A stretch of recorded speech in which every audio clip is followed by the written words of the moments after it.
What happens when two powerful empires meet for the first time and neither truly understands what they're dealing with? That's the question that I'm exploring in today's episode about the fateful encounter between Cortés and Moctezuma in 1519.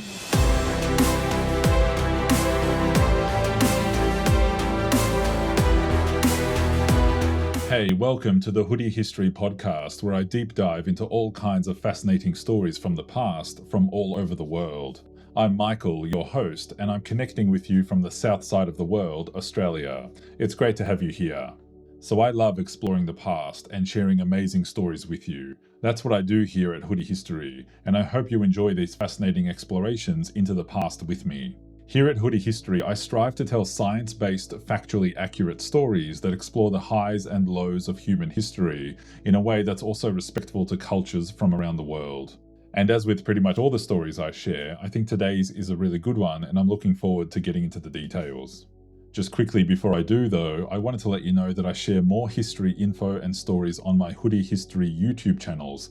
I have a main one, and I have another one that I call Hoodie History Shorts, where I publish short videos. And also my Hoodie History social media accounts on TikTok and Instagram. If you want to stay connected, please do check out those other Hoodie History accounts. Alright, it's time to dive into today's story. So in this episode, I'm exploring one of the most consequential meetings in human history, when Spanish conquistador Hernán Cortés came face to face with Aztec Emperor Moctezuma II in the magnificent city of Tenochtitlan on November 8, 1519. What I'm interested in exploring in this episode is how this encounter between two vastly different civilizations set in motion events that would completely transform both the Americas and Europe, leading to the fall of one of history's great empires and reshaping the entire global balance of power. So imagine two powerful leaders, each convinced they understand the situation, making choices that will determine the fate of millions of people. Well, buckle up, because we're about to explore how the meeting between Cortés and Moctezuma changed the course of world history forever. Let's go back to 1519 and look at two very different but equally impressive civilizations that are about to collide in ways neither could have imagined. First, let's talk about the Aztec Empire, or as they called it, the Triple Alliance.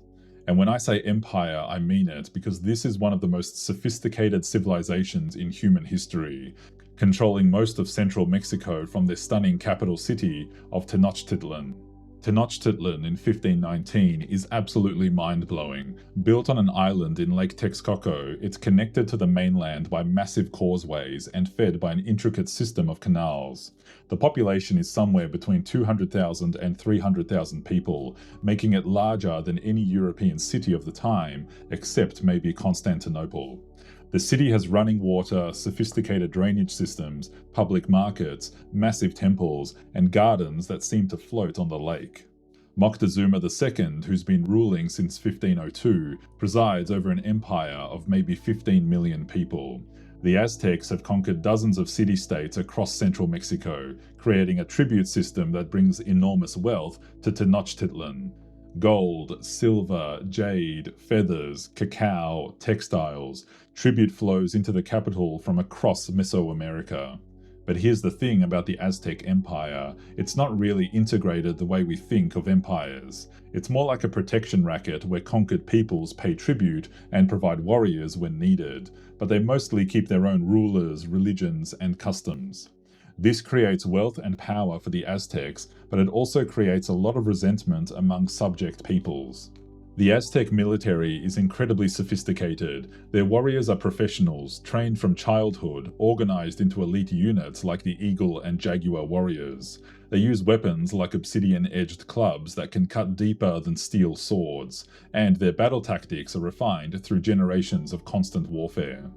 Aztec religion is complex and, let's be honest, pretty brutal by our standards. They believe the gods require regular human sacrifice to keep the universe functioning. The Great Temple in Tenochtitlan sees thousands of sacrificial victims every year, including prisoners of war, slaves, and volunteers who see sacrifice as a religious honor. Now, across the Atlantic, we've got Spain in 1519, and it's also at a kind of peak. The Reconquista, the centuries-long campaign to drive Muslims out of Iberia, finished in 1492. Spanish military technology and tactics have been refined through generations of warfare. Spanish soldiers are experienced, disciplined, and equipped with steel weapons, armor, horses, and gunpowder, weapons that don't exist in the Americas. But Spain has a problem. It's pretty much broke. All those wars have been expensive, and the Spanish crown is deeply in debt. The discovery of the Americas has brought some gold and silver, but not nearly enough to solve Spain's financial problems. Spanish conquistadors are essentially freelance entrepreneurs, hoping to get rich through conquest and then share the profits with the crown. Hernán Cortés himself is a fascinating character, ambitious, charismatic, and willing to take enormous risks for the chance at wealth and glory. He's from minor Spanish nobility, educated but not wealthy, and sees the conquest of Mexico as his path to fame and fortune. He's pretty ruthless and remarkably adaptable to changing circumstances. The Spanish technological advantages are real but limited. Yes, they have horses, steel, weapons, and gunpowder, but they're also operating thousands of miles from any supply base. If their equipment breaks or they run out of ammunition, they can't just order more from Spain. They're also completely outnumbered. Cortés starts with about 600 men, facing an empire of millions. But the Spanish have one crucial advantage they don't even know about: disease. Europeans have been living with smallpox, typhus, measles, and other infectious diseases for thousands of years, so they have some immunity. Native Americans have been isolated from these diseases, so they have no immunity at all. This biological weapon is going to be more devastating than any steel sword. So we've got a situation where two sophisticated civilizations, each at the height of their power, are about to encounter each other. Neither side really understands what they're dealing with, and both are about to make decisions that will have consequences far beyond anything they can imagine. So it's November 8, 1519, and one of the most dramatic encounters in world history is about to unfold. Cortés and his small army of Spanish conquistadors are approaching Tenochtitlan along one of the great causeways that connected the island city to the mainland.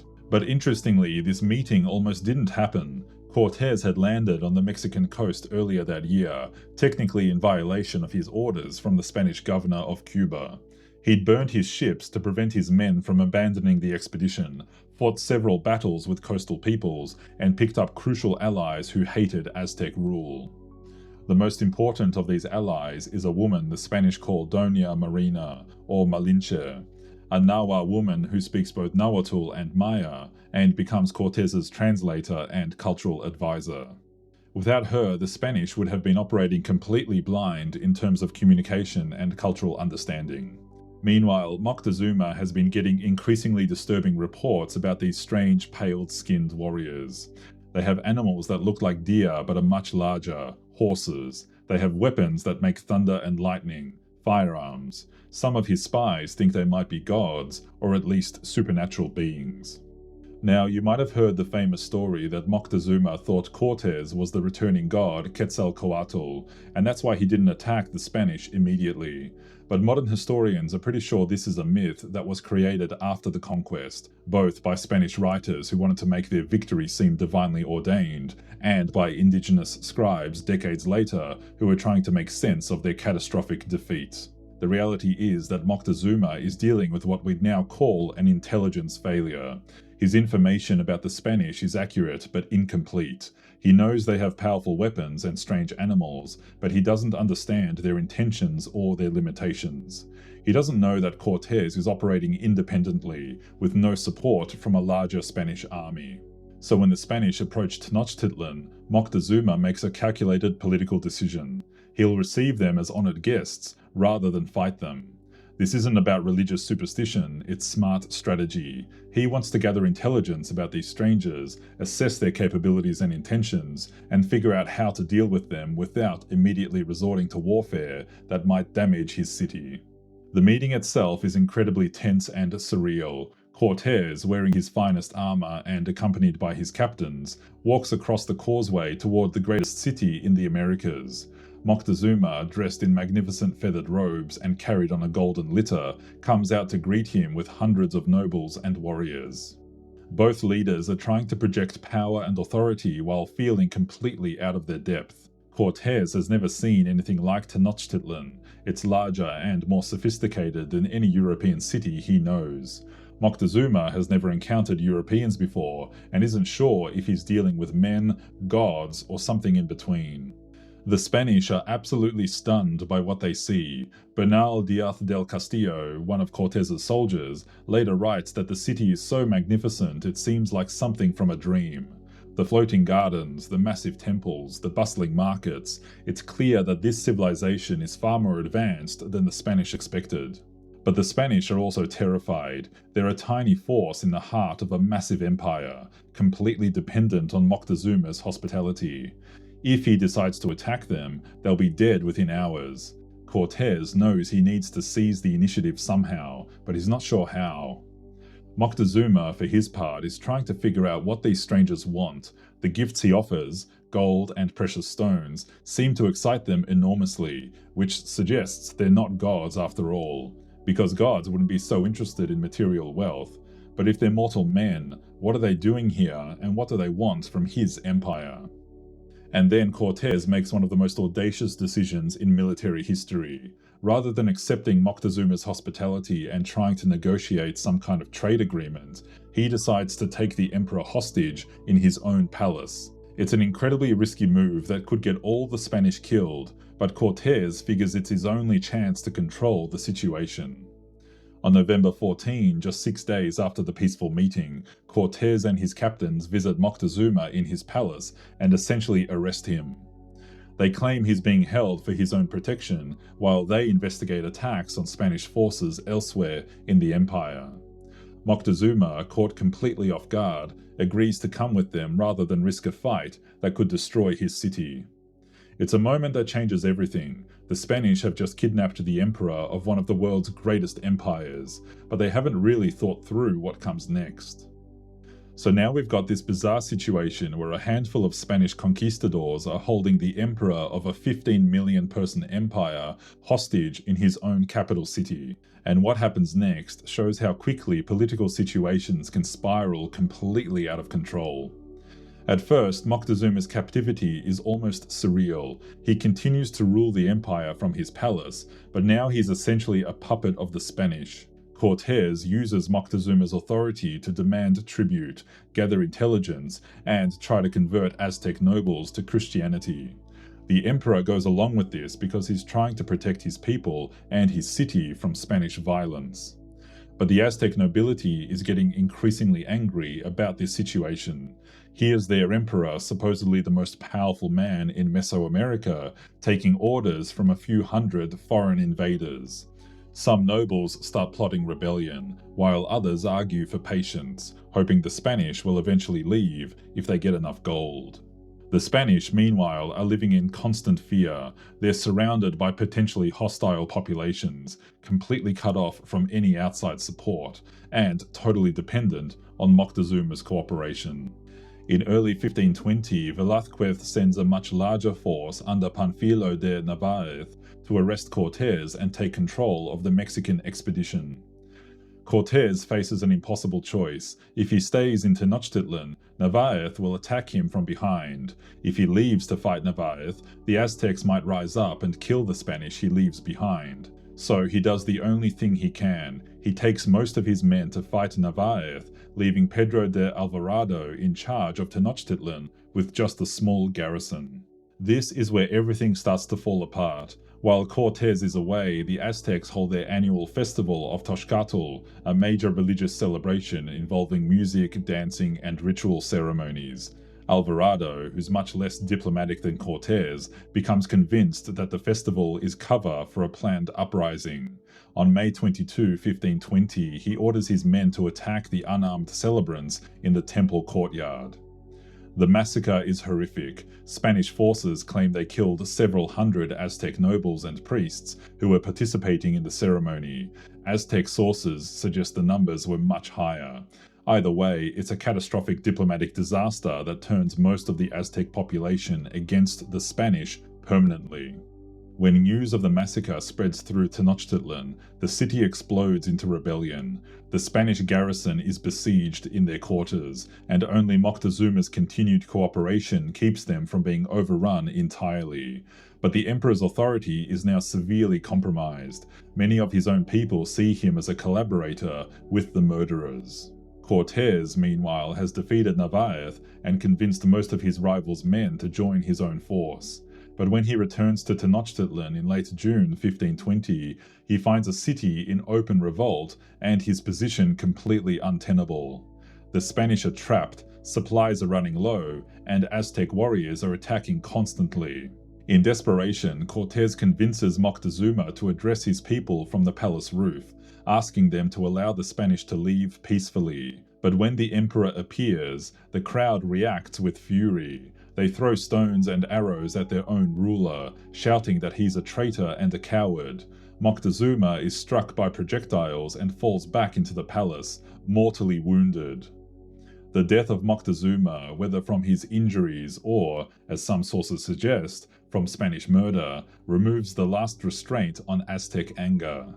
The new emperor, Cuitlahuac, Moctezuma's brother, immediately organizes a coordinated attack to drive the Spanish from the city entirely. On the night of June 30, 1520, which the Spanish call La Noche Triste, the sad night, Cortés attempts to escape from Tenochtitlan under cover of darkness. It's a complete disaster. The Aztecs have removed sections of the causeways, forcing the Spanish to fight their way across gaps while under constant attack. Many Spanish soldiers drown in the lake, weighed down by the gold they've tried to carry with them. By the time the survivors reach the mainland, Cortés has lost more than half of his men and most of his equipment. The mighty conquistador who marched triumphantly into Tenochtitlan 8 months earlier is now a fugitive with a broken army, hiding in the hills around the lake. But here's where the story takes another dramatic turn. While the Spanish are licking their wounds, smallpox arrives in Tenochtitlan. The disease, carried by one of Narvaez's African slaves, spreads through the indigenous population like wildfire. People who have no immunity to European diseases start dying in massive numbers. Cuitlahuac, the new emperor who had successfully driven out the Spanish, dies of smallpox in December 1520, just a few months after taking power. The epidemic kills tens of thousands of people in Tenochtitlan and spreads throughout the Aztec Empire, devastating the population and disrupting the political and military systems that had held the empire together. Cortés, regrouping with his allies from Tlaxcala and other indigenous groups who hate Aztec rule, realizes that the epidemic has given him an unexpected opportunity. The Aztec Empire is weakened by disease and political turmoil, while his own forces are being reinforced by Spanish ships arriving from Cuba. So in May 1521, Cortés begins a siege of Tenochtitlan that will last for months. This isn't the quick conquest he'd originally envisioned. It's a brutal, grinding war of attrition that destroys much of the magnificent city. The new emperor Cuauhtémoc organizes fierce resistance, but he's dealing with a population devastated by disease and a military weakened by internal conflicts. On August 13, 1521, after a siege lasting 75 days, Tenochtitlan finally falls. Cuauhtémoc is captured and the Aztec Empire ceases to exist. The transformation from first contact to complete conquest has taken less than 2 years.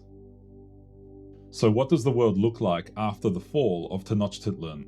Well, pretty much everything changes, both in the Americas and globally, in ways that are still shaping our world today. For the indigenous peoples of central Mexico, the transformation is catastrophic. The population collapse from European diseases continues for decades. Some historians estimate that the indigenous population of central Mexico drops from about 15 million in 1519 to about 1 to 2 million by 1600. Entire communities disappear, traditional knowledge is lost, and social structures that had existed for centuries are destroyed. The Spanish established the Viceroyalty of New Spain, with Mexico City built literally on top of the ruins of Tenochtitlan. The new colonial capital becomes the center of Spanish power in North America, but it's a very different place from the magnificent Aztec city that once stood there. The lake is drained, the canals are filled in, and European-style architecture replaces indigenous buildings. The encomienda system is established, giving Spanish colonists control over indigenous labor and tribute. It's essentially a form of legalized exploitation that forces indigenous communities to provide labor for Spanish mines, plantations, and construction projects. The system is supposed to include protection and Christian education for indigenous people, but in practice, it's often just slavery with extra steps. But the transformation isn't entirely one-sided. Spanish colonists have to adapt to local conditions, foods, and customs. They intermarry with indigenous women, creating a mixed-race population, the mestizos, who will become a major part of Mexican society.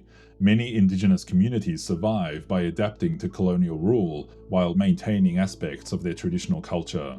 The Catholic Church plays a huge role in this transformation. Spanish missionaries work to convert indigenous peoples to Christianity, often building churches on the sites of destroyed temples.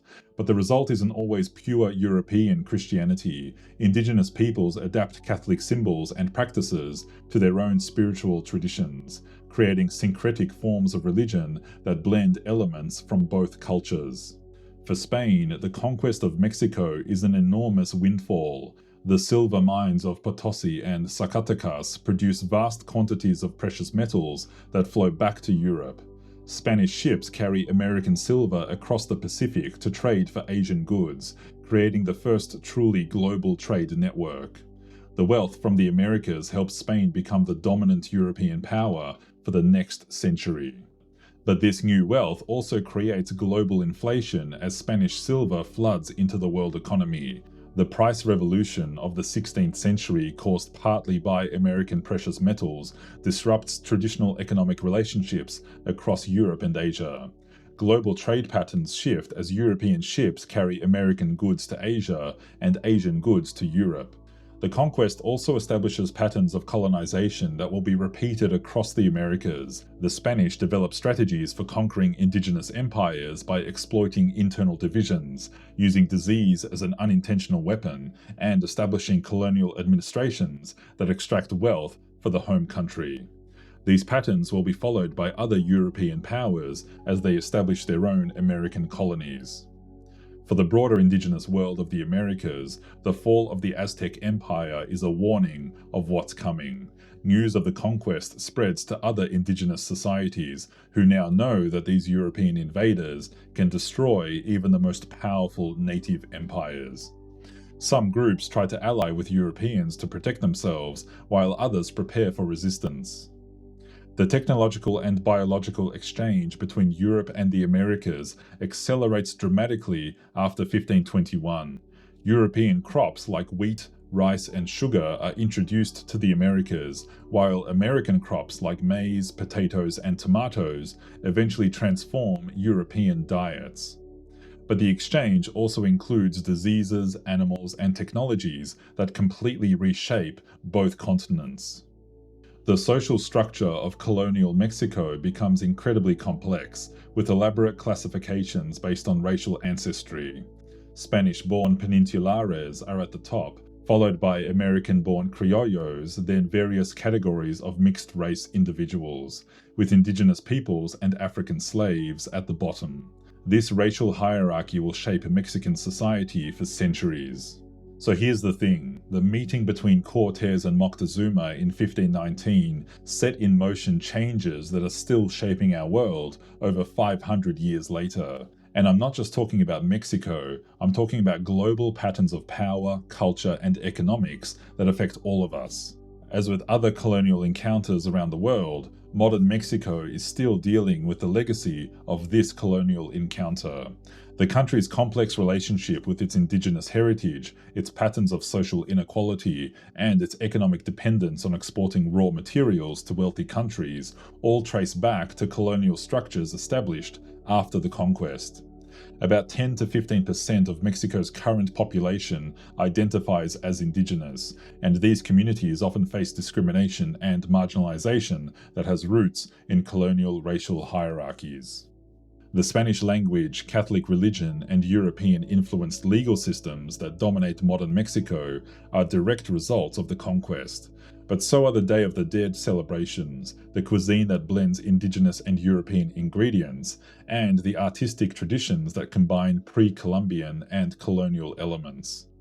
Mexican culture today is fundamentally mestizo, a blend that began with the collision of 1519. So that's the story of how one meeting between two powerful leaders in 1519 set in motion the transformation of the entire Western Hemisphere and established patterns that still shape our global world today. The encounter between Cortés and Moctezuma wasn't just about military conquest, it was about what happens when different civilizations collide with vastly different technologies, diseases, and worldviews. Both leaders made rational decisions based on incomplete information, but their choices had consequences far beyond anything they could have imagined. What I find most fascinating about this story is how it shows that history is shaped by individual decisions in moments of crisis, but also by larger forces, disease, technology, economics, that are beyond any individual's control.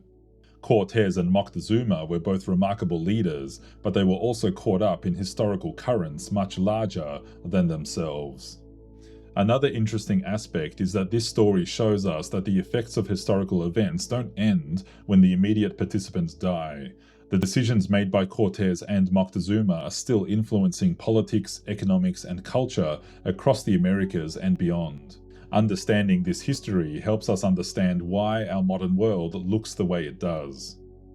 Thanks for tuning in. If you enjoyed this episode, I'd love to have you join the Hoodie History community, subscribe to the podcast, check out my YouTube channels for more explorations into history, and follow me on the socials for quick history hits. You should be able to connect on whatever platform you prefer to use. A reminder that on YouTube I have my main Hoodie History channel, as well as a Hoodie History Shorts channel with short videos. On TikTok, you can check out my Hoodie History Stories account with short videos and/or my Hoodie History Facts account with quick facts and quotes from history. I've got more info and links in the description. I publish new stories and videos regularly across these accounts, so stay tuned for more fascinating stories from the past. Thanks for listening to Hoodie History, and I'll catch you next time.